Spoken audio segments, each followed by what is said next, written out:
folks, welcome on in on Trainwreck today, the first Trainwreck today of 2026, first Friday of 2026. Welcome on in, whether you're in your cubicles, car, or just hanging at home to open up this year. Thank you for bringing us in. Myself, Maniac. I got Slick in the seat. What do you got, 5-1, episode 5-1. Episode 51, Tequila Spikes, Brian Campbell. And of course, we got Don on the ones and twos. It's a very special day. You know why? Talk to us. It's Dreamboat's birthday. There we go. Happy birthday, Happy Dreamboat. birthday, DB. Dubs in the chat. Yep. 29 officially. 29 officially. Yeah. Shout out DB. Never looked better. Big dinner Horror tonight. farming. Yeah. I guess my puzzle piece is never connected there. Where are we going? I don't want to dox you. Should I tell the people? I might get mobbed, but yeah, got a nice little dinner res with the lady at Trattoria Roma on Bryant, one of my favorite spots. There you go. Yeah. You are a connoisseur of the cuisine. I might have 2 extra seats because I just got word from my mother that she might not be able to swing it now. Well, that didn't even get a breaking news graphic. Your mom not coming to the birthday dinner? I'm a little in shock, so that's why it didn't get a breaking news. No. I don't want to highlight it too much and break her heart. Just like any storyline, we're gonna let this play out over the next hour. Maybe things are gonna change. Listen, we got plenty of time. It's all right. I got friends. We got friends. Speaking of which, we got Alec putting up with us in the saddle. Huge thank you everyone tuning in. Trainwreck Sports, Heard Buffalo. Let's get into it. We got some Friday positivity. We got Don's birthday. Happy 29. New Year's time off recap. What a week. What a week it was. Christmas and New Year's. Like, how was it for you? It's been a flurry. Feels like it's been a couple days. It's really been like a whole week. Obviously, holidays continue after Christmas. New Year's was good. Had a good time. Was down at 500 with the Honey Boys. Put on a great show. Patrick's Rooftop XYZ bar as well. Rung in the new year with his 10th Sabres win in a row. And then some more partying. Yeah. Mine was pretty low key. As you saw from the last show, I was in Burlington. I got a nice little spot that had a nice little like jacuzzi hot tub deal inside. So, rolled up the TV, was just soaking, drinking red wine, taking it easy. New Year's Eve, I ended up watching the Nashville. I never really watch like those shows like Ring in the New Year's with us, but I was inside and, all the games ended. Put on the Nashville New Year's show, and it was pretty enjoyable just listening to country music as we've become big Andy people in our household. Anderson Cooper and the Andy Cohen one is pretty culture by now for us. With your whole Vermont trip now being in the rear view, what would you rate it 1 to 10? 9.5. Whoa! Yeah, it was very nice. It was like it was different. I'm getting like birthday today, getting a little older, get a little more mature. Instead of like rage and hardcore, we just had some nice dinners, went out to a bar afterwards. Both nights were like back at the place by like 7:30. I love that. Like, yeah, crazy. Slick is looking. He's like, who is this guy? Slick's face is making movements I've never seen it make. I'm concerned for my friend over there. You're concerned for the longevity of your luxury? Yeah, the longevity of me being able to hang out with you guys past like 10 p.m. Yeah. Well, I mean, because you're like already down for the count. The door is always open. It's just, will I be hanging out? This is true. I still stayed up till like 2 a.m. New Year's Eve. It was just in the comfort of my own place. So. I made some money New Year's Eve too. I gather. Yeah. Ooh, okay. We always Sabres, like that. baby. And then we had some nice time off. Hope you had nice time off as well. Seems like everyone has these 2 days off, and then it's kind of back to normal on the 5th next week. So we'll treat it like that. Huge weekend ahead, though. And speaking of time off, rest, obviously the massive storyline besides the red helmets, which we've had on the set all season long, has been what's going to happen with Josh this weekend. Seems like a consensus is it's going to be one play and then out. But have you guys seen the conspiracies? Well, and I kind of like buy them a little bit. McDermott is like, he's good to go. They're prepping. He's talking about all these guys that are still going to play. But then you got the Bills social team posting practice photos, and the only QB featured is Mitch Trubisky. Only QB Mitch Trubisky. There's no QB3. So it's like, if like Mitch Trubisky, like, I don't want to say, for our guy, but like, this is like live rounds out there, something could happen, like obviously we would be in an interesting situation. The other thing, which is a hybrid of it all, He's at 39 touchdowns on the year. My intern sold me. Oh. And we're looking at like a streak of like 5 straight seasons of 40 or something. Yeah, so that's what again, interns were buzzing in my ear about that. So if they got it wrong, they got it wrong. But that seems like something, like first half, Josh Allen scorer, first touchdown. Yeah, first touchdown Bills, something like that for sure. Yeah. I think it's probably not even he's got 25 passing, 14 rushing for a grand total. Shout out the interns there. So again, 39. I think we might see a first drive situation. Yeah, there might be something to be had here. Dawson Knox maybe like a series. Dawson Knox still needs his touchdown bonus as well. He needs to find the end zone too. There's a little bit of something going on there. There's a good play. You could get that one from Mitch, but I think first play of the game. 70-yard bomb to Shavers, and he's out. One pass, one play, one play. 40. I agree. I mean, I do not care about 39 versus 40 touchdowns. I respect Josh if he cares about it. If it's an accomplishment that he wants to look back on his career and he wants to say, I did that for that many years. I played at that elite level. I'm all fine with him needing that. But the priority is like, let's get him. I think we said it last week on the show, right? 90 to 95% going into the playoffs. I think we said it Monday. It would be hilarious if they just did one play for Josh. Mitch was in, and then the second they got like right to the red zone, Josh goes right back in. So I was looking at my flashback. This was funny. From a Bills playoff game, it was 37 years ago. It was 1988. It was when they played in the divisional versus the Oilers. Then they lost in the AFC Championship versus the Bengals. It was one of the early Kelly runs. The Bills were going to kick a field goal on 4th and goal at the 2. Yeah. And then Jim Kelly came running out onto the field as they were lining up a thing to like call a timeout. Like I've never seen it before. I've never seen it. And like the crowd gave obviously a massive pop because it's like the number one face like running in and being this one's not over yet. Cashing in. Yeah. Like so the announcers were like, and it could be a change of decisions here. Like it was crazy. So I had to point that out. So that was for like a stat. Which one? Jim Kelly running out to do a touchdown. Or timeout. Yeah, they went incomplete on the next play, by the way.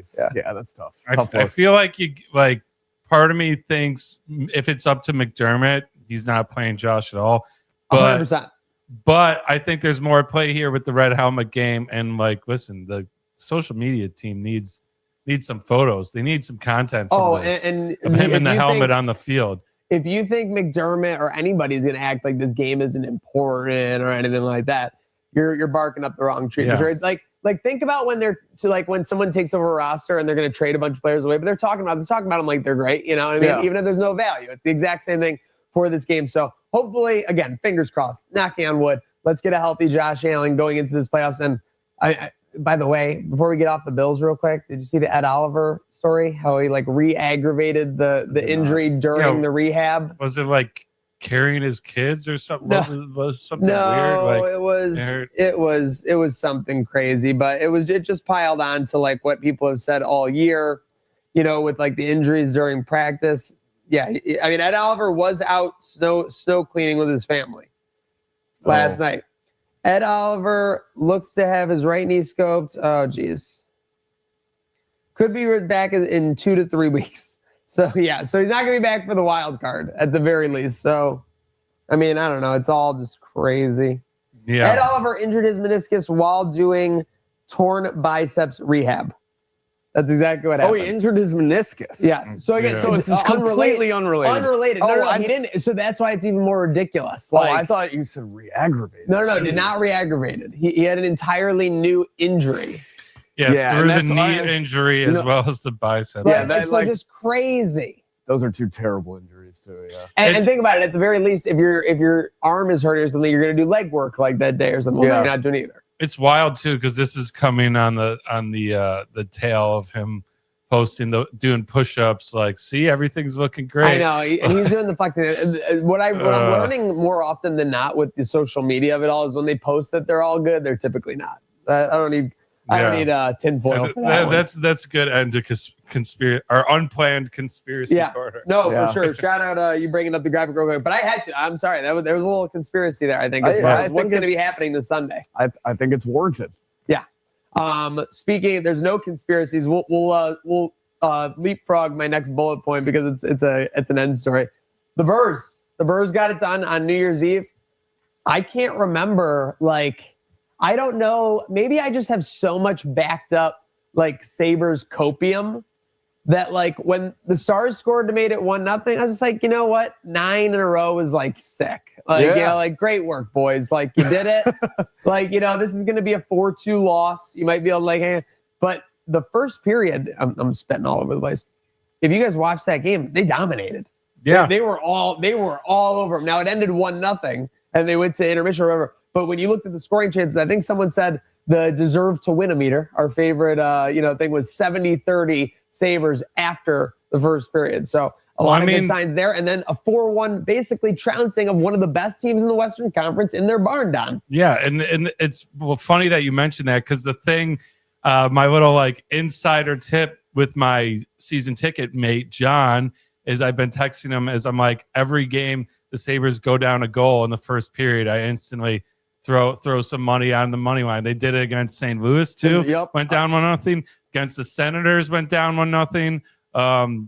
I think the Bruins went down 1-0. So in all of their last 4 games, they've gone down early. But the difference, so unlike the Sabres of the past 10 years. Yeah, well, I like it. Script completely flipped. We, it used to be go up, bet, fade the Sabres in the second period. They're gonna collapse in the third. Complete opposite. This team, I mean, it didn't even take till the second or third to take over. Like you said, we look great. UPL looked great. He made a lot of key saves, but this is a game where, like you said, we didn't just escape against a good team. This is a team that's 25-9-7. They're in second in the Central. In the Western Conference is really, it doesn't have nearly as much parity as the Eastern Conference right now. A lot of domination. So this is a good team. We went into their barn and just ran the table with them. Yeah, they'd probably be in first in the West too if it wasn't for Colorado. Also, by the way, Stars fans in that barn looked disgusting. Yeah, they didn't like what they were seeing. By the way, it was lit. How about Greenway catching a bird? Yeah. What? Yeah, a fan was telling him he was number 1.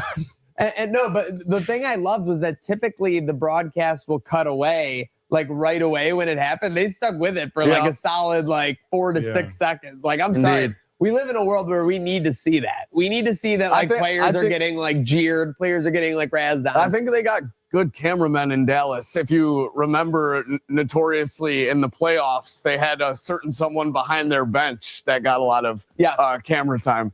Yeah, for no reason in particular. 2 reasons in particular. True. For sure. Slick, did you see this? The fan? No, I did not see this. I got to show this.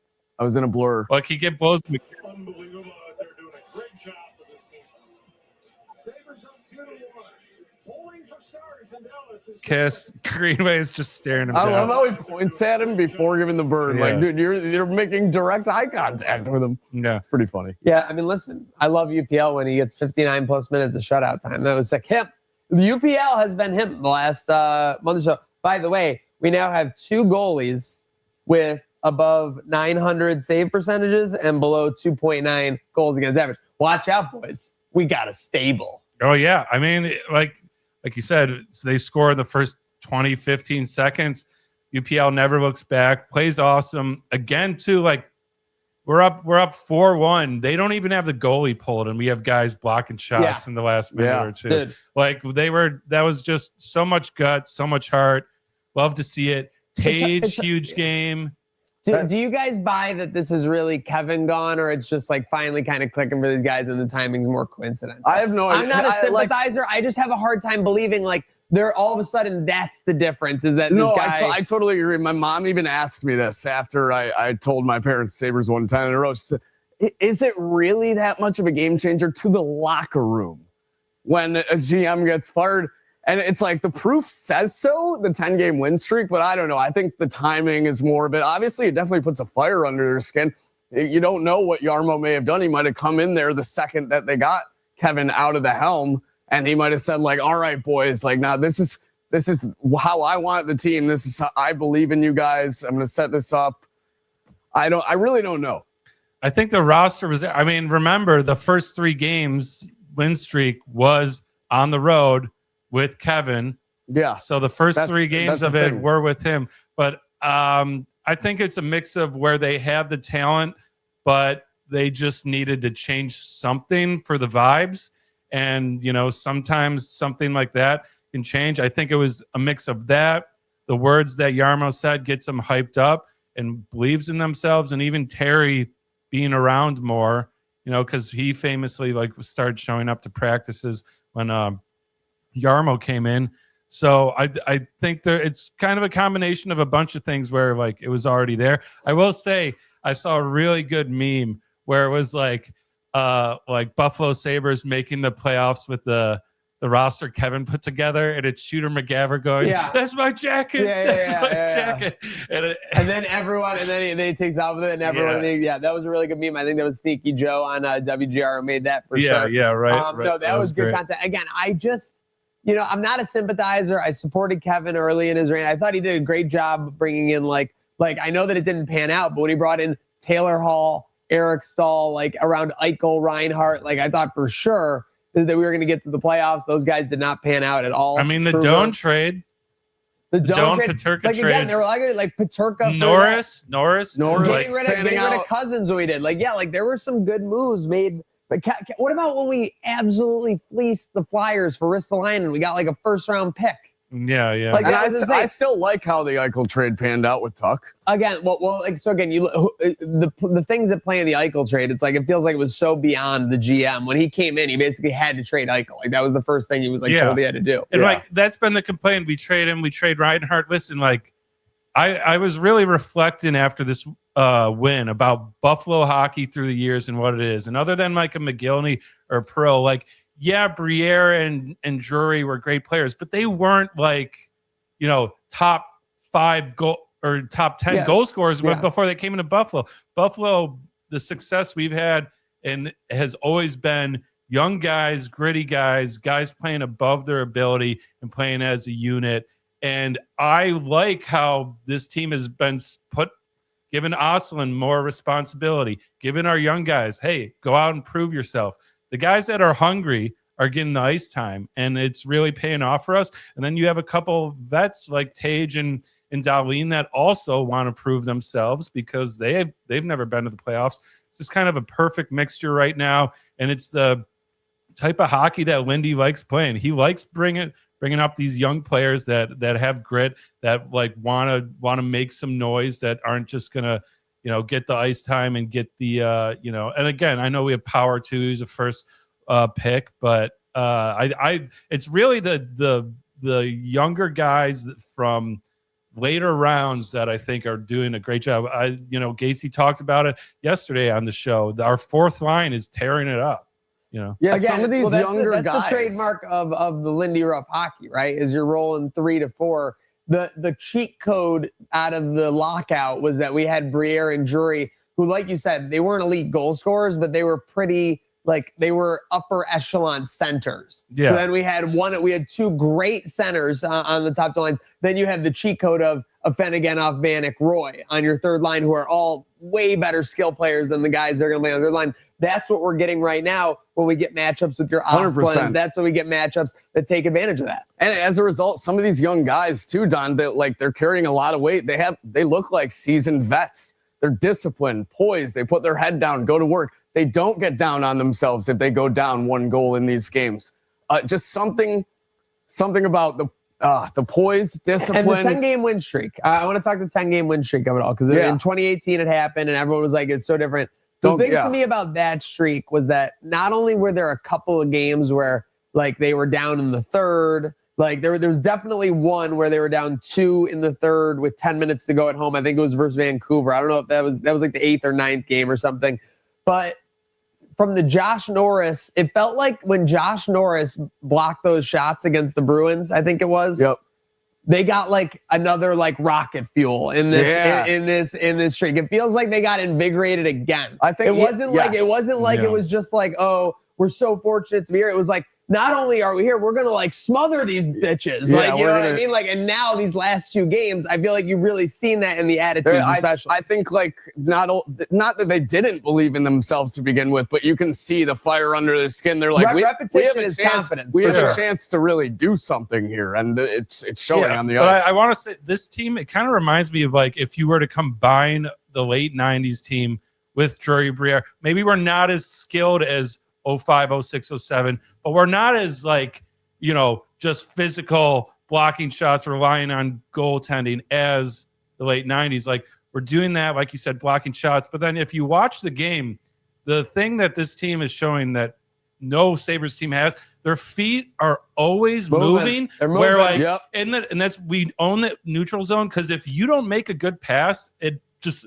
finds our guys stick like all the time. And then as soon as it happens, everyone curls, cuts up the ice. You have like behind the back passes and drop passes used to be like a highlight reel.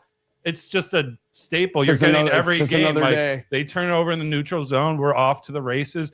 The forecheck is great. Like, the Stars are a fast veteran team, and we were skating circles around them. 100%. And then, I like the 2.5 day break with that, travel from Dallas to Columbus. Now they get back in the time zone. They got Columbus on Saturday, and then they got Vancouver on Tuesday. Before we put a pin in it, do they get to 12? I think it's right there if they want it. These are two teams that you really should. Don't you have a little number for us? Oh, yeah. So what? Well, you teased us. You gave us a pre-show tease. The line is out on. Can we both guess them and the Blue Jackets. So I'm nervous because I think this number has a 2 in the front of it. I think it's the exact same reason that I'm nervous. I think it's minus 210. You guys are going to be shocked. What? Sabres, slight dogs, minus 108. Vegas is better. They're saying no way do they keep winning. Yeah, no, we might have to crush Vegas on that one. So this is going to sound really stupid. On Polymarket. But if you get 11, you're going to get 12. Going back to KeyBank Center after this huge road stretch on an 11-game win streak, you're getting that 12th with a sold-out barn. And you're getting 6 and you're getting 12. 6 sellout. I see what you're doing. You like that? Yeah. Pete Dwelly, call us anytime, buddy. We're here. And don't forget those gold ring sponsors. Yeah, honestly, the goal. If we win 20 games in a row, I'm tearing down the gold ring sponsors. How are you going to get up there? I'll climb it. Well, okay, clip that, because that's the second promise he's made. Because there's another. Is coming down There's another promise. We need to send out some sleuths to find. Maniac said he was going to do something if we got to 15. I remember Sabretooth. It is dressed as Sabretooth because you remember you asked him if he's going to come down from the rafters too. Yes. So I think it's a 15-game win streak. Maniac has to dress as Sabretooth for a month. I think it was just a week on the show. Yeah, I'm being nice. If you want to do it for a month, did he say a month, Alec? Sounds like he wants it to be. Yeah, well, that was basically they were going to get a win streak for 18% of the season. Yeah, how deep were they when you said that? Like 2. Oh my God. Yeah, okay. 4 maybe. Yeah, so we might have to check the footage, but we are, again, this is a franchise record. If we can get it done tomorrow.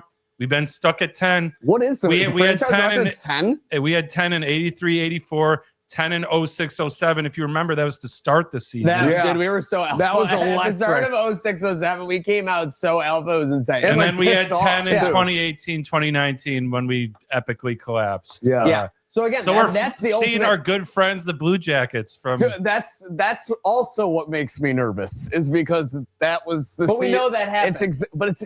Tage Thompson was there for that. And the timing is a bit later in the season. And that too. Because that at that point in the season, that was like, okay, your back's against the wall. You need to win this game. Do you know what that team did?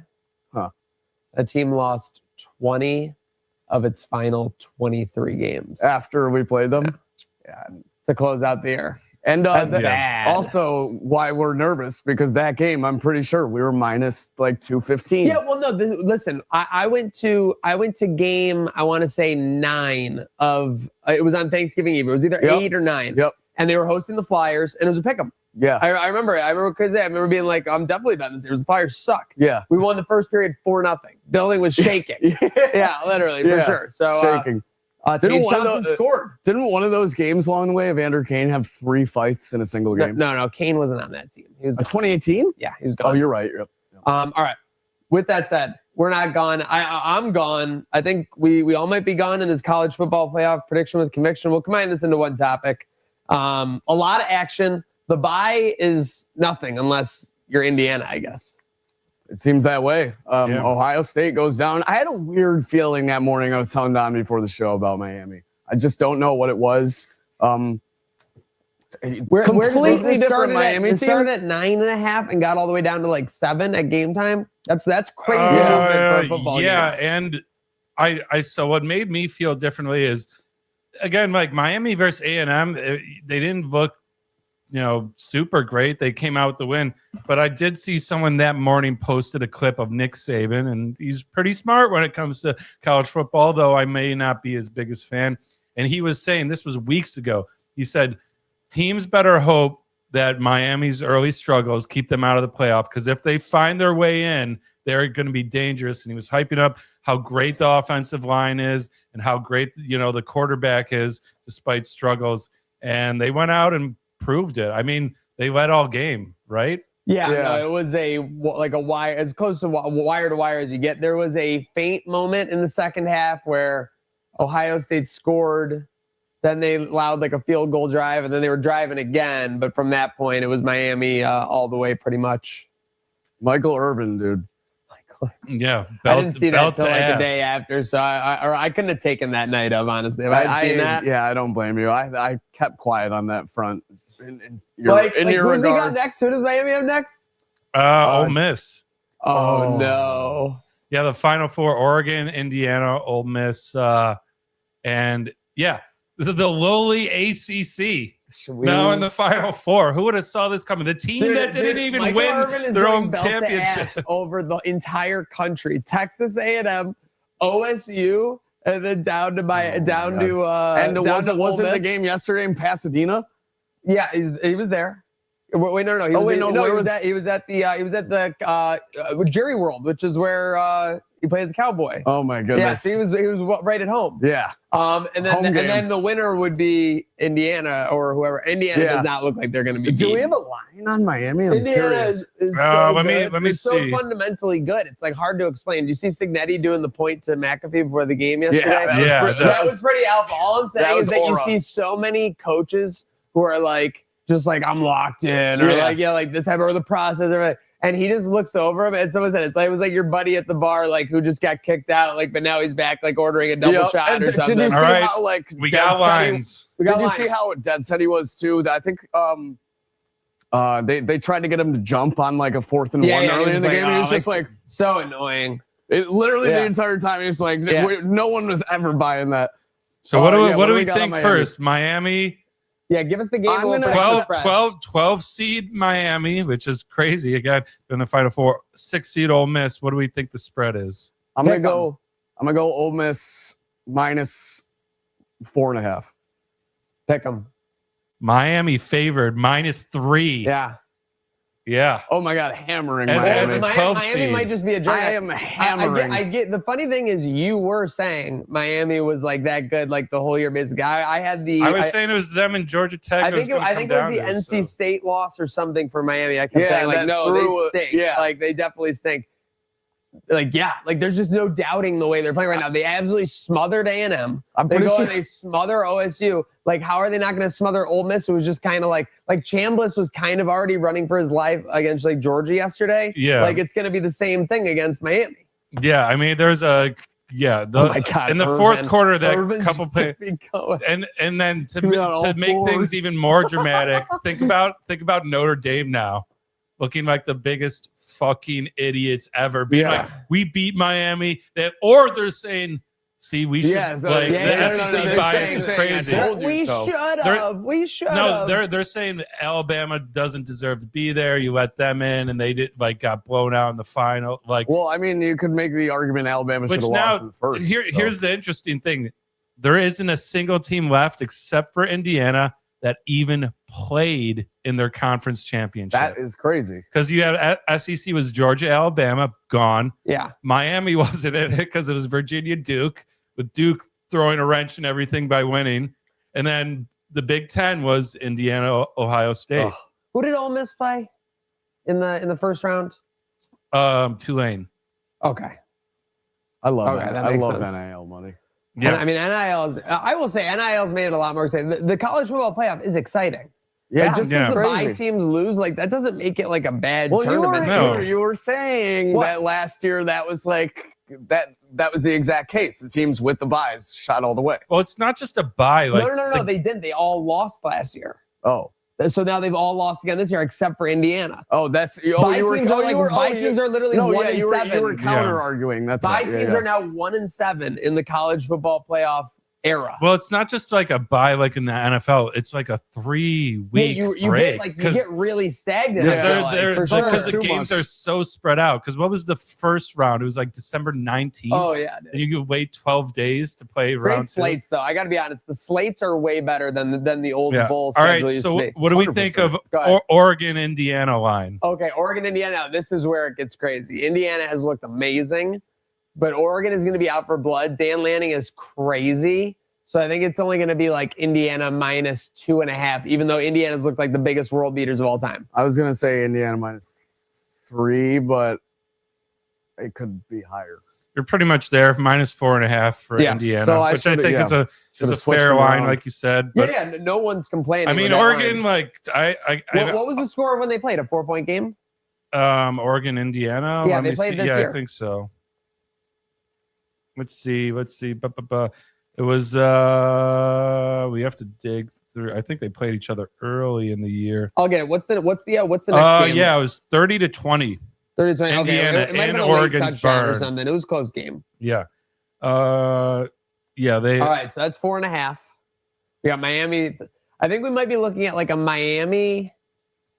It's tough. I don't know if I can like doubt Oregon, but I mean, Indiana just looks so good. I think you're looking at like a Miami -3, Indiana money line parlay. yeah, that's. I I mean- was gonna say Miami moneyline, Indiana moneyline. the parlay. beautiful thing is Teaser. we're guaranteed an awesome storyline for the finals because you either have Miami 12 seed, didn't win their conference, told they didn't belong, get into the finals, and you get Michael Irvin, or you get Ole Miss, who Lane Kiffin walked out on. So you get one of these teams playing in the finals. Lane Kiffin. How's Lane Kiffin feeling this morning? Is he happy? He's been tweeting through Copium, basically cheering them on, being like, "Yeah, I'm all about them," while also like hyping up. like posting pictures. like, of I feel like- Yeah. I've seen him posting pictures of just like random hallway pictures in LSU. Yeah. Like, dude, what are we doing? Like, And- this and he's media already- is so bad. He's already doing hot yoga in Yeah, what's up with the Louisiana hot too. yoga I don't also? know, man. It's like the hot yoga is like a secret signal from him. It's like I weird. don't know. I don't really trust a guy that It's like. it's for the Oh, ladies. by the way, did you see he made an appearance with LSU's #1 yesterday? Him and Mulkey. No. Mulkey brought him out and gave him the Rock John Cena or the Rock Roman Reigns. Yes. Oh my god. Yeah. that's- She was doing the point the whole way while they had hand in I hand. thought you were gonna And say then they Libby came Dunn. up- Yeah. Oh no, that would be something. Yeah. That would really get him over for sure. Wait, is I think the portal just opened today. The transfer Oh wow! portal. Imagine like I'm half pretty Ole Miss No, rosters on the people way. were making their intentions known though. I- right? Yeah, but like Ole- officially open. Ole I Miss think. would be By the way, hilarious. Indiana, don't forget about our guy DeFlo, Big Dub. This Yeah. is his team. This is his that Hosers. struck me He out of bleeds nowhere. red. I Yeah. had no idea. Him His smoking a his season- cigar. Yeah, that looked like a blunt, by the way. His Colts season completely fell apart over the last 6 weeks, and he just rides right into the championship semifinals with Indiana. Must be nice. Must be nice. Must be nice to be DeFlo. Ole Miss getting there would be so funny with Lane Kiffin, but I'm sorry. I just need to see Michael Irvin belt to ass on national television in the college football national championship. Belt to ass is so funny because like I'm sorry, like just to be told, it was like something that was kind of left in like the 1970s at like earliest or most recently. And now he's like bringing it back as like a mainstream thing. That's Yeah, on I TV. think the- like so versus like making little like strides towards making it, he just goes all the way 10 out of 10 on it. I just can't every time when it'll be like, all right, Miami third and long, here we go, and then they'll pan to the sideline and Michael Irvin is on all fours like a dog. Damn, I you're love it. I love it. drooling. I love that he lives and dies this season. Oh, though, I, for right? sure, it's awesome. I think the last time I saw the legit like dad taking off his belt to whip his son, last time I saw that in pop culture was Mr. Deeds. When you remember the all-star quarterback comes and Yes. like swears in front of women and he like calls him back and he's like, "You said what?" No, Daddy, no. Yes. Yes. So yeah. Worst hedge ever. I don't think we have the screenshot, but the guy bet Let me get it. $500 on the under 37.5, $500 on the over 38.5, and of course, 24-14 final score. That's tough. That's why you got to Very tough. make sure you're what do they call it? Crossing the line. Hedging Yeah, is that's as far as I'm concerned. That's like kind of a hedge, but it's not a good hedge. hedging is for Like, landscapers, folks. Remember. Yeah, here we go. Yeah, I there am it so is. fucking stupid. Completely Completely sober. sober too. Parentheses makes it worse. Amazing.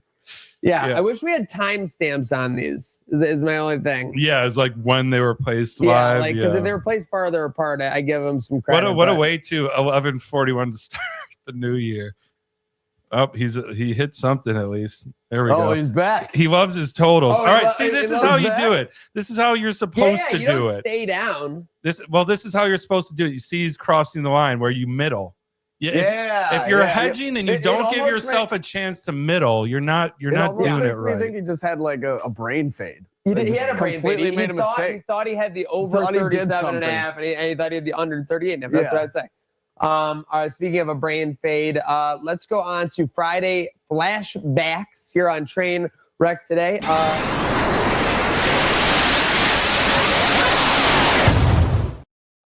Whoa, I almost got zapped in there. It's the new intro. Yeah, really. I'm dizzy. We're styling in 2026.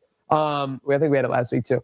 Tough losses, unfortunately. 2010, you had a terrible one with Brian Brahm where he threw 3 picks, lost 38-7 to Mark Brunell and the Jets. They weren't even playing Mark Sanchez the whole game. Tough loss in 99 in the playoffs in Miami. A young Maniac was at a bowling alley for his friend's birthday party in New Jersey. Wow. Watching this game. Watching this very game. early. Yeah. Flutie leads him all the way downfield. Flutie sacked, forced fumble, or rushing fumble inside the 10 with like less than a minute to go. He was probably going for that. Oh, I mean, pylon. Doug only knows one way. Yeah. So, yeah, had that one.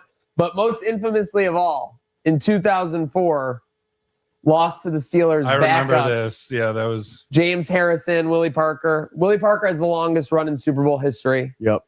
James Harrison had legendary career, legitimately, in Pittsburgh. But that day, lost 29-24 to the Steelers, would have got them into the playoffs. The little known fact that everybody forgets, so ESPN power rankings were like a big deal back in the time. Some would argue they're still a big deal now. yeah. Yeah, they would. Where do you think the ESPN power rankings had the 2004 Bills going into week 17? As far as teams in the league, they were 9-6. They had just won 6 games in a row. I feel like they had them in the top 4 of their conference. Like, Because I 11th. remember this loss shocked everybody. Not just It was Buffalo. a culture shock Yeah. for sure. 6th. 6th. Really? Yeah. Okay. So Wait, so 6 massive, of all 6 NFL. out of the Okay. entire NFL. So massive respect. Like, think that's on the cusp of Yeah, you're going that's to the conference championship game. Is this Like- when we had Willis McGahee? Yes, this is Yeah, Russ McGahee's yeah. rookie year. I do. One of my most distinct memories is my dad melting down. When we drafted him. No, on this game. And like a bunch of people were over and people were melting down. And there's one phrase that rings true in my head. Oh, no. They're like, these guys just lost to fucking semi-truck drivers.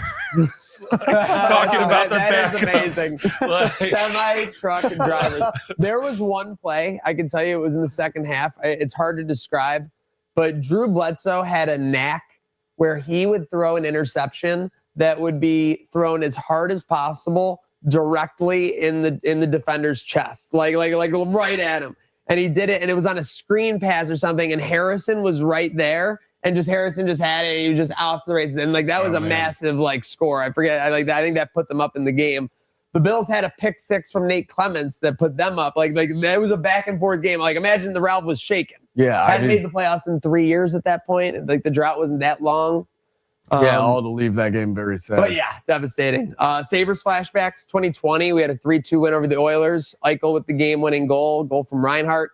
you were feeling good at this point still a little bit. Yeah, the hope was there. This was the beginning of the Kruger era, where he started out 9-1-2 as a coach, which everyone forgets. Yeah. Again, everyone can have a good stretch. So There's a good reason we forget about that. For sure. But that Soccer 99, we had a 7-1 win over Calgary. So 99, we were just beginning our Stanley Cup Finals run. Yeah, the team that But it was that Dwayne we always Olsen allude that got to. it done that day. 30 of 31 saves. Wow. Wait, 7-1 win over Calgary. Sheesh. Sheesh indeed. And then wrestling, what do we got? Angle and 9-10, Cena first blood match. Yeah, so I put this in angle taps, but Cena wins. It didn't say how. Obviously, it's a first blood match, so angle tapping. I was hoping maybe you'd remember this match that you're familiar with. What? Do you remember that match at all? Angle and Cena first blood match. So Cena wins the match because Angle bleeds first, but it didn't say like how at all. Yeah. It just went from Angle taps, but Cena wins. I mean, to be honest, this was But that's probably Cena's first feud, right? Like, Cena's first feud was absolutely with Angle. Yeah. And Brock Lesnar. But earlier than that.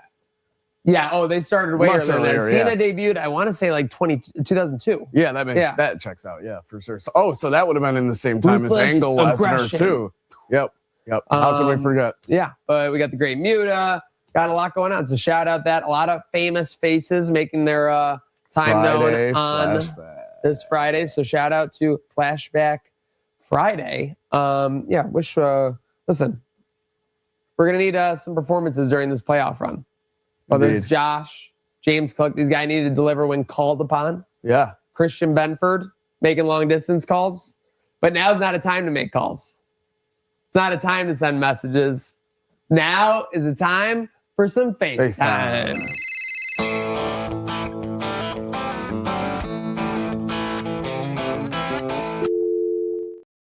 Oh my gosh, I can't believe this is the first guy in the building. I guess that's also another surprise. Thank you, Keon, for coming on and taking the time.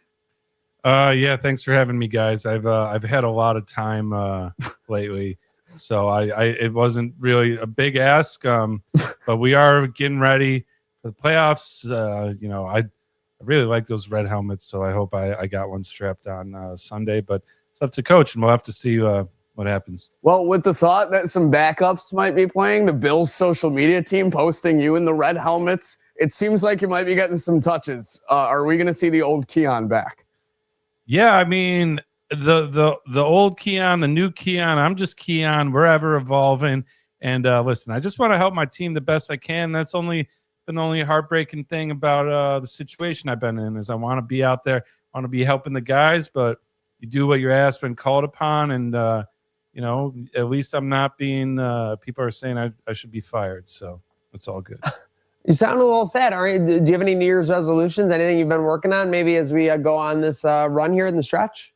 Yeah, a lot of people do like a dry January and stuff.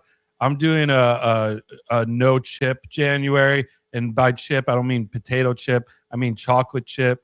No chocolate chip cookies. We're trying to be agile out there.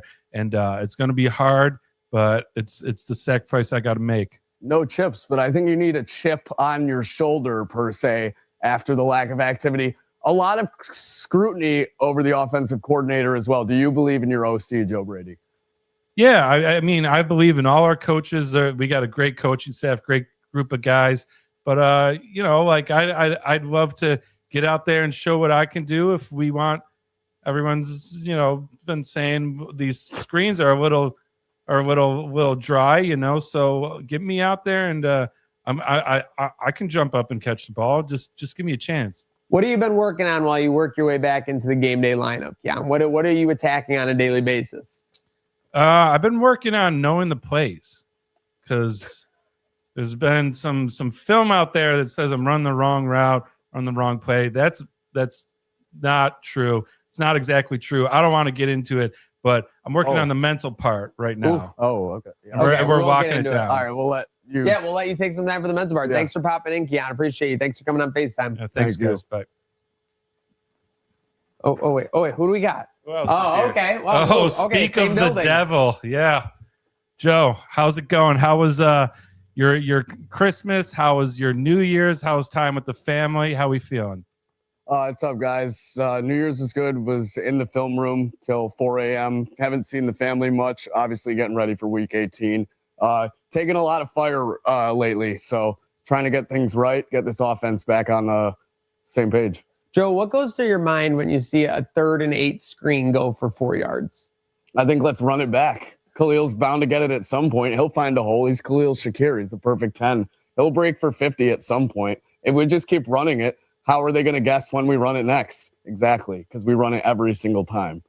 Yeah, so I have this app on my phone. It tracks my screen time. Do you have something that tracks that for you? Like in the game, how many times we're running it? Because this has been the main complaint is the screen time on our offense is a little high. So after every practice where we also run the wide receiver bubble screen 8 times in a row, me and Khalil sit down together in the film room and we go through his health app and we look at his step count. Where that step count is at on that practice day, that's where we want to be at on game day in terms of screen time. So yes, Don, you could say that we have a way of monitoring that. You've done some decent jobs of game planning and kind of just some dominating with 1 or 2 plays is what I'm saying. Is that going to be how you attack the postseason, or are we going to go more for variety of things they haven't seen before to get something fresh? Listen, buddy, if it ain't broke, don't fix it. You saw how it went the first time in Pittsburgh. If we're headed back down the 90 to the Yinzers barn, we're halfback diving until they can't fucking sleep anymore. Here we go. Here we go. I hope they play Renegade again, too, when we're up running the halfback dive up 3 scores. Why not? It worked for them last time, and it'll keep working for us as well. All right, Coach. So a lot of scrutiny. Will Josh play? Will he? Won't he?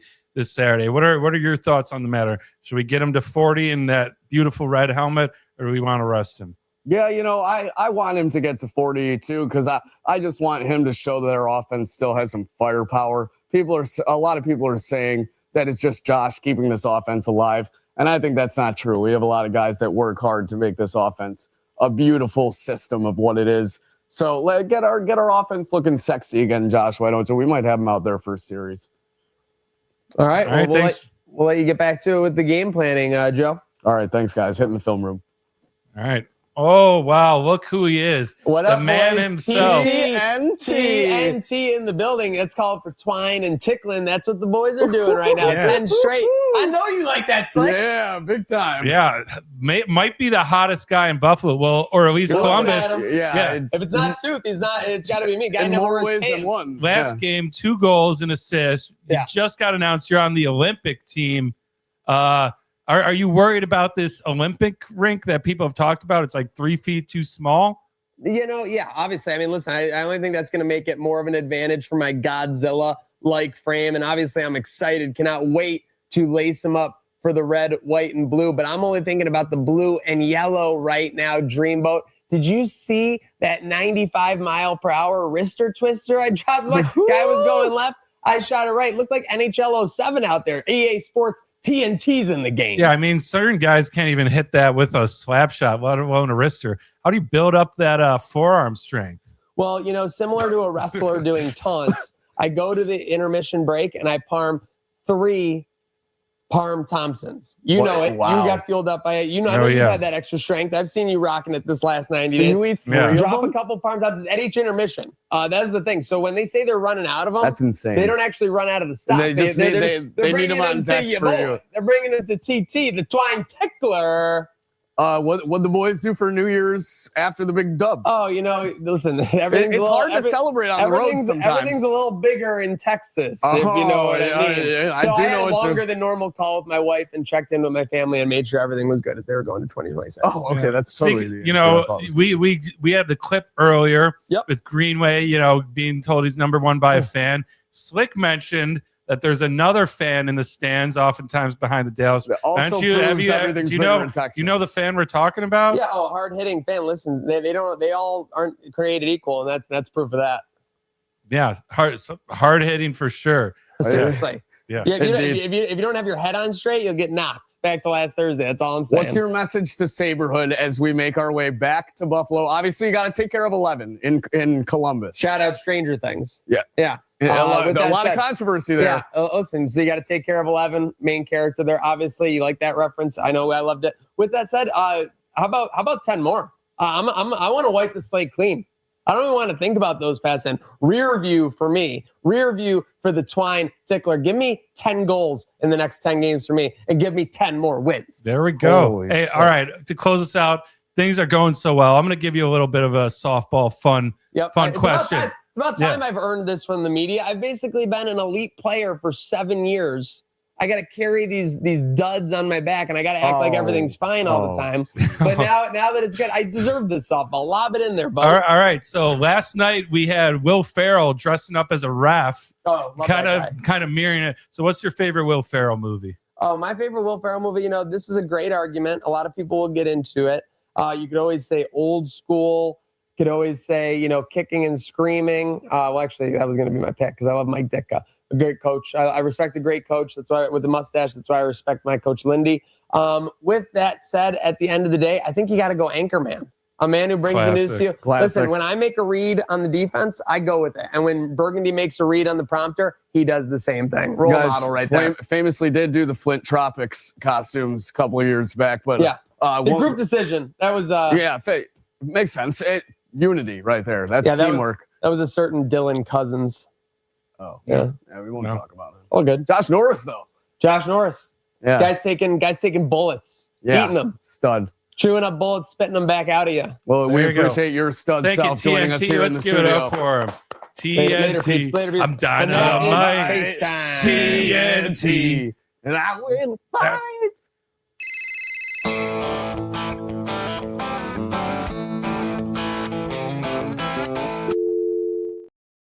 All righty, folks. It has been a great jump back into the wild of it on Trainwreck today, here 51. If you missed our best of episode, make sure you check it out. Heard of Buffalo, Trainwreck Sports. 3 hours of clips put together by our guy Dreamboats. Clap it up for him. A lot of great work there. A lot of great work by everyone. Birthday boat. Birthday boat.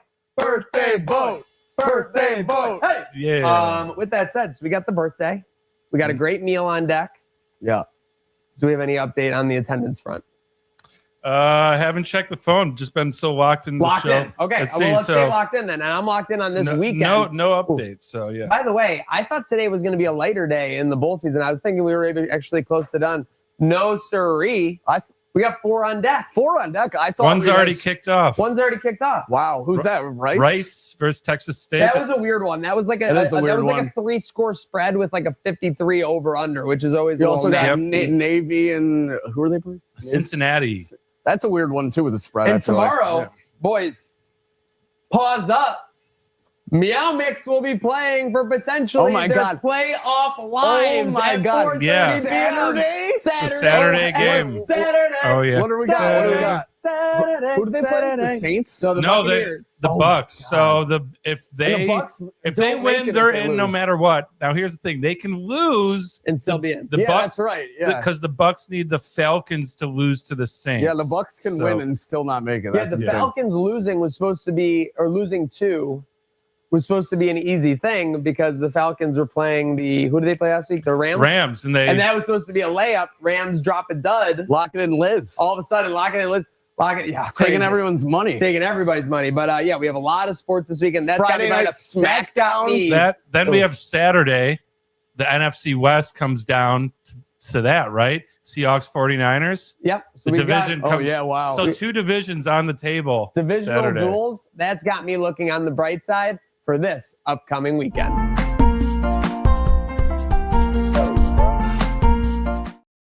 Yeah. Oh. I have no idea. Okay. With that said, I do have an idea. These matchups getting us fired up. I mean, but how can you not be looking on the bright side? You're going to get the red helmets, and you're going to get potentially some continuing Sabres winning hockey. Feels like we're back in the 90s. That's got me looking on the bright side. One of the best decades of all time. Select what's got you looking on the bright side for this weekend. Uh-oh.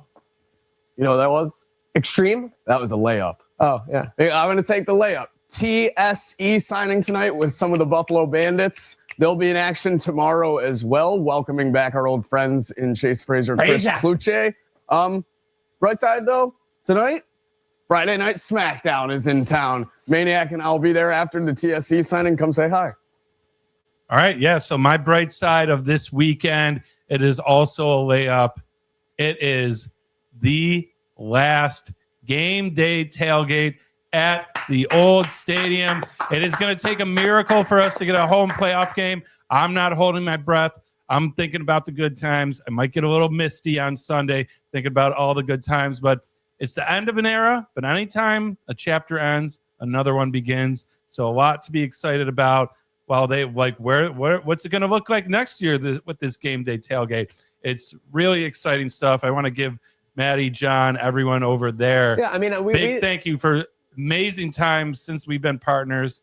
It's been incredible. Seriously, they have done it up big. They have done it up well. So it's got us looking on the bright side, heading into this weekend and starting 2026 strong.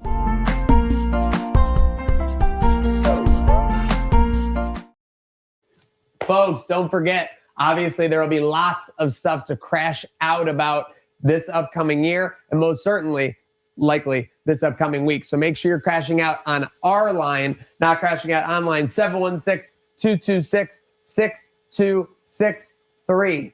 All I got to say are the bills are paid and we got a certain bill jumping on board with this crash out line. So super excited. Make sure your calls are on the crash out line and you never know what they'll end up for. Yep. Four's up. Four's up. But I know what I'm in for, and that's some pop culture updates. Welcome in our guy, Nick Polinsky. Welcome in, Nick. Hello, right before we get into it, Sorry, I want to give a quick Insta shout out. We got our guy, Captain Cody, saying, "What's up, boys? What's up, Captain? Shout out, Captain. Thanks for clocking in." Came to the last game day tailgate. Trainwreck Sports Unfortunately, alumni. the one that Don wasn't able to attend. But yeah, Captain sighting. I at wasn't Game Day dodging Buffalo. you, I swear. Captain, it's always great. It's great to see him, and it's great to And be it's seen. great to be That's what I'll seen. say for certain. So shout out, Captain. But Nick Polinsky, I haven't seen you since last year. Slick, I haven't seen you since we were eating microwave popcorn together earlier. What's that shit, about? yeah. So we've got some big scuttlebutt next. Some of it started in 25. Some of it's made its way into 26. What's racking on the slate going into this weekend? I come bearing an update on a story we've been covering for a couple of weeks now. Song Sung Blue, new Hugh Jackman movie. You may recall. So I've been seeing Jack Man finds himself in the middle of the I've storm. been seeing with the this one. commercials. Doesn't look half bad. So, yes. So for those of you just tuning in, Song Sung Blue is this movie that just came out starring Hugh Jackman and the other woman whose name I can't remember, Kate Hudson. I wanted to say Kate Beckinsale, but that's not. That's the egg lady, right? That's the egg You're lady. laying an egg with that one. They are playing Mike and Claire Sardina, who form the Neil Diamond tribute band Lightning and Thunder, which in and of itself is a strange thing for a movie. Here is the update. Okay. So Mike Sardina, the original guy in the band, Yeah, has the son. His name is Mike Jr. makes sense. I'm following. Mike Jr. just gave an interview to the Daily Mail where he said his father would be rolling in his grave right now. Everyone thinks it's such a wonderful film, and it's so touching. It's all lies, and it steals all the hard work that my father put in his entire life. Uh-oh.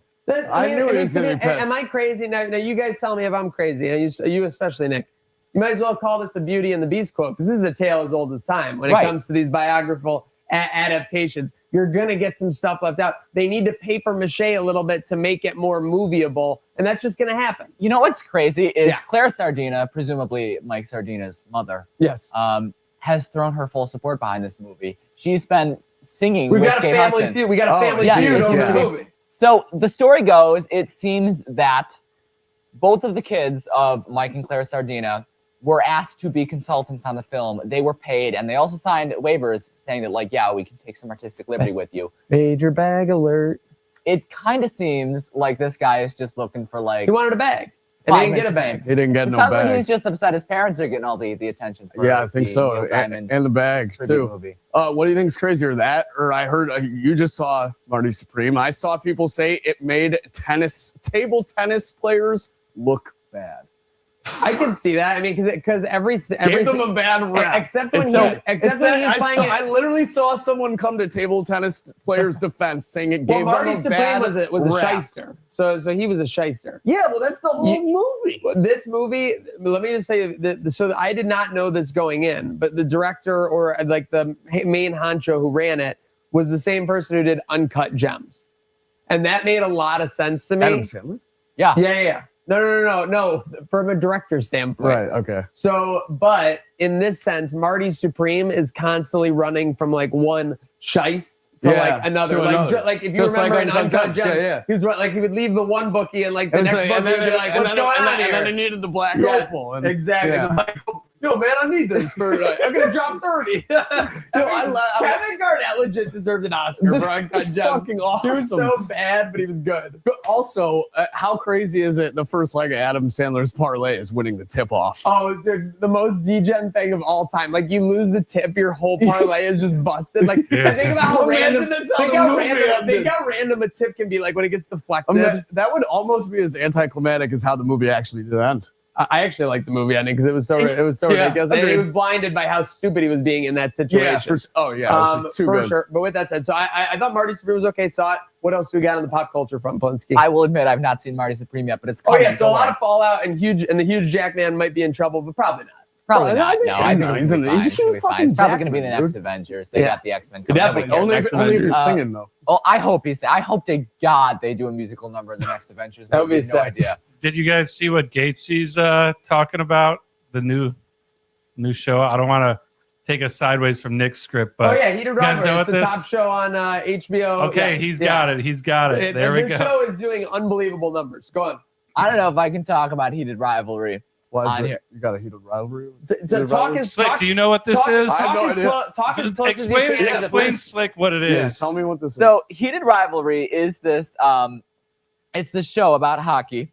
Oh, here's the thing though. Sounds cool. And two dudes love making out. Yes. Slick, I was gonna awesome. do a bit where I was like, Slick, it's this great show about hockey. It's real intense. You're gonna love it. Go home and watch it. Oh, so I did the opposite of what you were trying to say. You were gonna finesse it with all the nice things. Yes. Listen, the main thing that people are excited about, from what I see, is that this is unconventional and that we got two dudes making was out. Was he trying to get a Scott Van Pelt reaction out of me? Just he was. I was gonna be like, Slick, it's What so do great. we got? We got love. People are saying that might have been one of the greatest saves in broadcast because he was history. clearly going to, what are we doing? Yeah, and then he's like, what do we got? We got love. We got love. We got true love.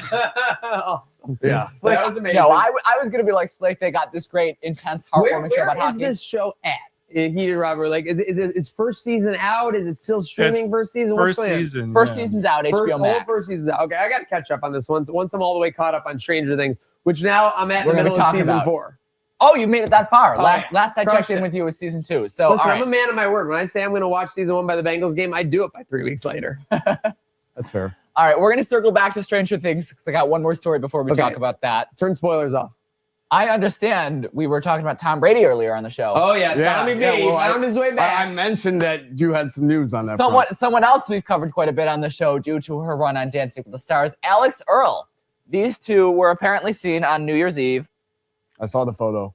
Huddling up at St. Barth's Club.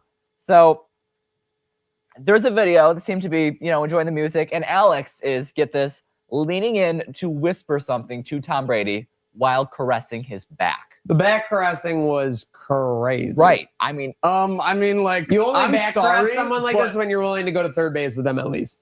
What woman like in that stratosphere isn't with Tom Brady right now? It's just weird because Alex Earl's another celebrity. So you know how the world acts when two celebrities. I mean, 2 weeks ago it was Sydney Sweeney with Tom Brady, and now we're here. So.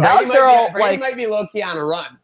Alex Earl just went through a breakup too with Braxton Berrios. I don't know if that's something you care about. Me personally, not really. Now you know that Tom Brady is going through the rockiest part of his separation right now, right? Of course, yes. And that Giselle is literally getting married imminently to the jiu-jitsu. Oh, they proposed? I do. Oh, she was ready to jump right onto this guy. Admittedly, which speaks to how maybe Tom Brady was acting in the last couple of years. So going down to Florida, being by himself, basically throwing the Lombardi around. Yeah. Maybe put a little more care into the relationship. A little more care into the I love just that one image of Tom Brady in the locker room with his head in his hands after he lost the Super Bowl. It's like, this is it. Like he's him choosing between football and Giselle. Yeah. Tequila Tom. It's tough. Yeah, so, tequila's tequila. No, not to mention, Alex Earl also at one point while Tom Brady was getting in the groove, turned backward to give him a sultry glance. So a what? A sultry glance. It was about as PG-13 as an interaction could get. Right. It was actually probably PG, low key. I don't even know if that's PG. It's crazy stuff. Do we think there's something here? Alex and Tom Brady. 100%. But the question is it a flash in the pan or is it something over the long run? She just broke up with Braxton Berrios. This is literally like This is like going from living in like a hovel on the side of the road to living in the mansion. If it's not posted already, how long before the poly market fucking graphic? I want to hear what Lockett is. I want to hear. It's already. I want to hear what Lockett and Liz has to say about whether or not this is going to be. Yeah, that would be big. It's crazy. Tom Brady is just about as old as her father, so Alex Earls or Alex Liz? Earls' father. Yeah, How well, old is Alex we've Earls? seen Patriots. 23. 20. I want to say older than that, like 7-ish. Okay. Oh, 25. 25. 25 and Brady's 46. Yeah. Watch out, Tom. I'm coming.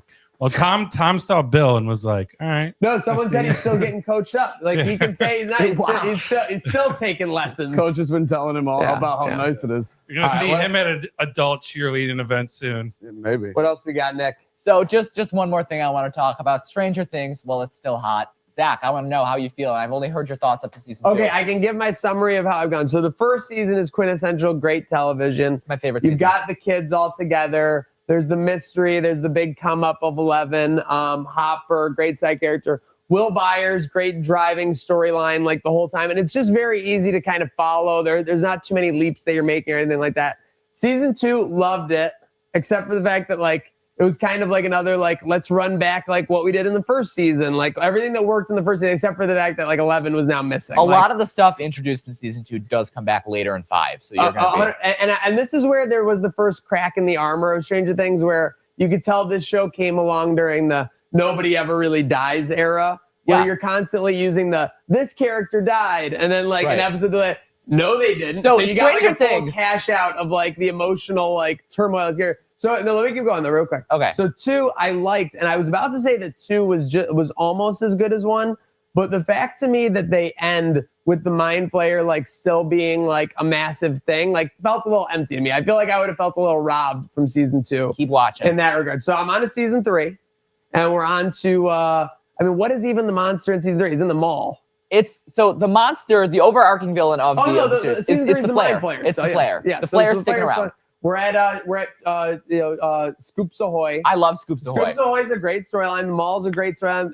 The thing that this show really did well was that everyone loves the 80s. So they were let's turn all the 80s things up to season 3. 50. Season 3 feels to me like the first 2 seasons were this is set in the 80s. Season 3 they just went all in on the 80s vibe. The 80s and the smart thing they did about season 3 was that for season 1 and 2 they were where are the Russians? Where are the Russians? Where are the Russians? And there were never any Russians. Right. And they're you know what season 3 is going to be all about?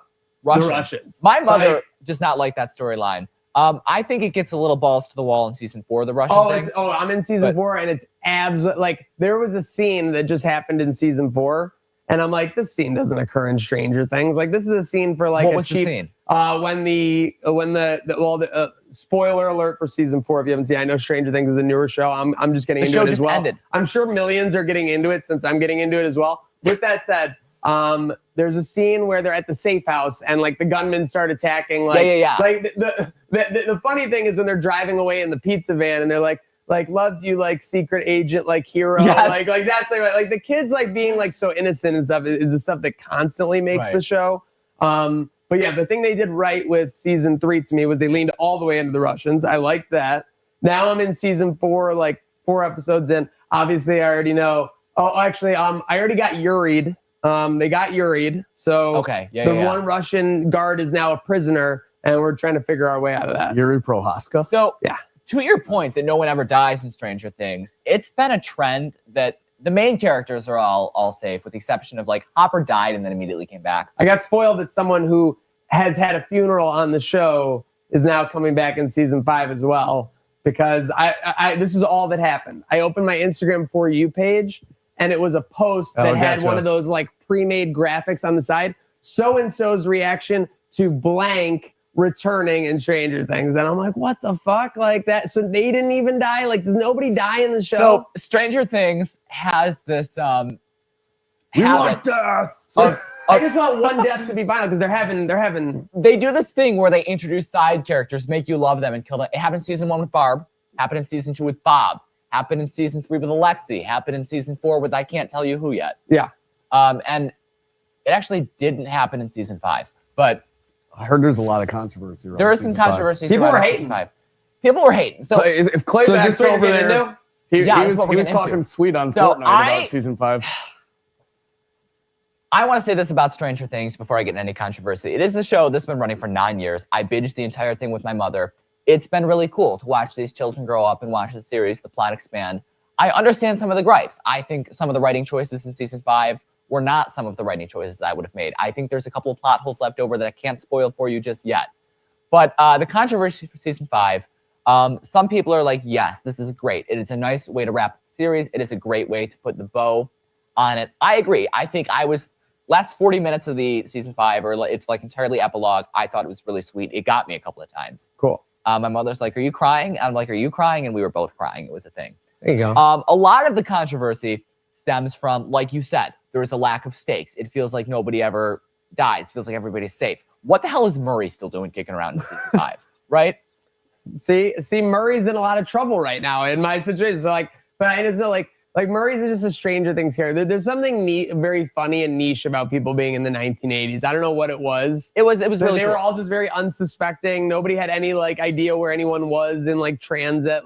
But yeah, I'm at the point where like season 3 and season 4, I binge the shit out of these seasons. As you now know, Yeah. probably 3 to 4 episodes a day or whatever. Yeah, it's showing. It just got so crazy. It kind of die-hearted. Right. Like Michael Scott says, in Die Hard 1, he was just like a law enforcement worker, trapped in a building while there were terrorists there. It just keeps Now in getting Die Hard huger and 5, huger. he's jumping off a motorcycle into a helicopter. Right. Jumping the shark, as they say. That I think sounds- Vecna's overrated. I'm just saying. I'm in I agree. season 4 right now. So- Vecna, what's her face? Max runs Max. away. I thought Max was maybe the best part of season 4. I will say this for Vecna. Overrated. Season 4, he's overrated. Season 5, I don't care about him when he's Vecna necessarily, but they do give the actor a lot of face time outside of the prosthetics, and I think he's phenomenal. Okay, no more spoilers. Yeah, the other big controversy, I'm going to have to wait until you see season 5, because there's a spoiler there. I will say, it seems to be a lot of weird people on Twitter. Weird people on Twitter seem to be very dissatisfied with the ending. General audience is very happy. That's tale all that tale matters. as old as time. The people who are disgruntled are going to be the loudest. All the people who I liked are going to go, I liked it. Yeah, no, it. literally. That's it. People seem to be loving it. I went to the Lego store yesterday because they released this big. Everyone's Stranger Things getting set. on Stranger Things. So whether they did good or not, everyone wanted that Stranger What's that Things thing pop. that says in your Twitter bio? If you're right, no one will tell you did anything right at all. Yeah, 100%. Yeah. That's the truth. So they've just released this big Lego set for Stranger Things that I was very excited about. I don't know. Have you made it to the Creel house part of season 4 yet? No. Henry Creel's house. I had to look at this house for 4 episodes while Vecna is just and everyone's getting It's better. lifted up in the ground, off the ground. Yeah, they love I to have a do crazy that. idea for these kids. How about we just stop playing with dangerous monsters in D&D? Right. Because it seems like when they play with a monster in D&D, they somehow summon it into their world. It's my insane. favorite thing because my mother is like, You would love the Hellfire Club. You would put the headphones on, wouldn't you? I have By to. the way, the guy in the Hellfire Club was selling a half ounce of weed for $20. That's What? crazy, The Eddie. 80s Eddie, were- yeah. Those are sale makeup The prices. 80s were simple. The 80s were simpler times, as they say. So my mother's like, I wasn't into the D&D thing at first. It got old, but they grew past it. And then it gets to the epilogue, and the kids are playing D&D, and she rolls her eyes. But it wrapped up nicely. There's also one scene in season 5 where don't spoil me. it's not a spoiler. It's just a Okay. funny little joke. They're discussing this plan, and Dustin coins this term for something they've encountered. And we're like, okay, why are we calling it that? And all the kids are meeting D&D. And at the same time, my mother rolls her eyes. Yeah. Hopper lets out just the most disappointed, Jesus Christ, I've ever heard. It was hysterical. That is hysterical. Who's the best character in Stranger Things? My answer, Hold on. I want to write down my 2 so you don't think I'm just copying yours. my answer varies depending on the season. So season 1. All right, so give me your overall. If you had to take 2 characters, you're like, you know what? I'm going to see more scenes with those characters. Folks, if you're just tuning in now, this is now a Stranger Things podcast. We have we've been into it completely for 5 minutes. We've been into it for 5 minutes. I've been tracking. One for So- every season. Jim Hopper Okay. and Steve Harrington. Okay. Steve Harrington's definitely got the biggest come up in the entire series Absolutely. for He's sure. such a douchebag. At Marcus first, but- Henderson, no love. He's the funniest. Marcus Henderson? Wait, who is that? Dustin? Dustin. I'm sorry. Marcus. The U.S. in the name gets me. I'm sorry. I'm dyslexic like that or whatever. No, you're good. I love Dustin, and Yeah, I he's love the funny. whole thing he's got going on with Steve. I love the season 2 arc. It was so Steve and Dustin could definitely get their own. I like side Steve. show. Absolutely. Yeah. I like Steve. Oh, Steve, the great thing is that they do the classic juxtaposition where in season 1 he's the biggest asshole. And Yes. right towards the end of season 1, you're like, you know, maybe this guy isn't like so bad. And then by season 2, he's just like doing all like the coolest It's like things. that and one being the dude, best it's guy. like that one dude in Jurassic then Park season movie. 3. Like, Like is Dustin the guy that talks like he has no teeth? well, he doesn't No, have he doesn't teeth. talk like he has no teeth. He has no teeth. Okay, It's there we literally a go. prominent storyline in the show. Okay. So Steve's such a cool, funny character to me, I though. thought his name because was Toothless the whole first season. It- technically was. yes. So season 1, they're bullying the kids. They're Yeah. calling Lucas Midnight because he's black. They're calling Dustin Toothless because he has no teeth. darkness. Is it I'm- bad? Is it bad that I laughed? I'm sorry. Like, No, it's like, no, like it's it's just funny. how funny 1980s And they're racism calling- was portrayed in the show. They're calling Mike Frogface for no fucking reason at all. I love Mike that. is a weird looking dude. I'm sorry. He can be as much a celebrity as he wants. An interesting looking guy. Weird looking I dude. don't think I've seen Mike. Looking guy. He's also the kid in It, Finn Wolfhard. Oh yeah. Oh yeah. Yes. yeah. Yes. Oh Um, wow, he had a run in the 2010s. Yeah, Steve's character is so funny to me though, because in season 1 he's like this popular cool guy. And then season 2 he starts hanging out with the kids, and then season 3 we meet him hanging out with Robin in the ice cream shop, and he's such a fucking loser. He's I kind love him. Steve is kind of the Theon Greyjoy of Stranger Things. I love him. He starts as super pompous and he gets humbled. And it's like, yeah, and for some reason his Riz meter, it just like it declines so It hard from declines. season 1 to 3. It's- I don't know if he's gonna make a comeback. It seems like he's trying to, but we'll see. You'll see. Yeah, You we'll will see. see. So We'll this see. is- Any final thoughts on Pop Culture Corner? That'll be it. Yeah, Stranger Things. Last thing we have on Pop Culture Corner, Drake and Aiden Ross, you are getting sued over stake potentially funneling money through the tipping system to generate higher streaming numbers for Drake. Don, you pointed out Yeah. this is the pot calling the kettle Drake on this one. Yeah, I mean, he had that lawsuit he ended up losing to Spotify and I think one of the big like Universal Music Group. Yeah. Yeah, UMG, basically over them like botting or fake streaming, puffing up numbers for Kendrick. Now seems that he might be guilty of doing the same. This is interesting though, because like isn't this all happening on Twitch where you can supposedly buy subscribers? 100%. Oh, it's So, like, Twitch has I got the feel biggest like- racket of all time. Yeah. I feel like and probably good lawyers as well. Yeah, Twitch is I like feel we're like- gonna buy you viewers as like a gift. Yeah, Like, speaking so of good I feel lawyers, like there's- allegedly. I feel like there's probably a loophole here. I don't know how far this goes, but Believe me, if Drake was doing something at a big state, I'm sure if he was suing people, he had his same lawyers making sure whatever he was doing was not like the easiest crime to like be charged with. For sure. and co-signing off on something that So then he co-signed. should be a crime. So this is another thing as we wrap down on Pop Culture Corner. You have any idea who Jason Love is? LUV. I don't. You have any idea who Adam 22 is? I don't. Okay. Okay. Well, they are wow. fighting at Brand Risk 12. Don. Yeah. Initial reaction to that news. Jason Love is the one that, Yes. interesting. I mean, Adam 22 clearly is going to do anything for the bag. If you know anything about his, what was it called? No Jumper. No Jumper. podcast. Yeah. Like, I mean, he's having like straight up like gang murderers on his show. Allegedly. Yeah, he will do anything for a bag. That's for sure. And he let this guy fuck his wife on camera. He's But a- apparently Gay love. he's been allowed to do that for a while. So you know, He hey, dabbles in modern the industry himself. relationships, Modern businesses, modern relationships, modern OnlyFans. businesses. So I mean, he can't lose this fight though. I don't see a way he yeah, wins it. I don't see a way he wins this. yeah. I don't think he's gonna This win. is essentially like Superman versus Batman. And he's Batman. I think he has like a humiliation kink.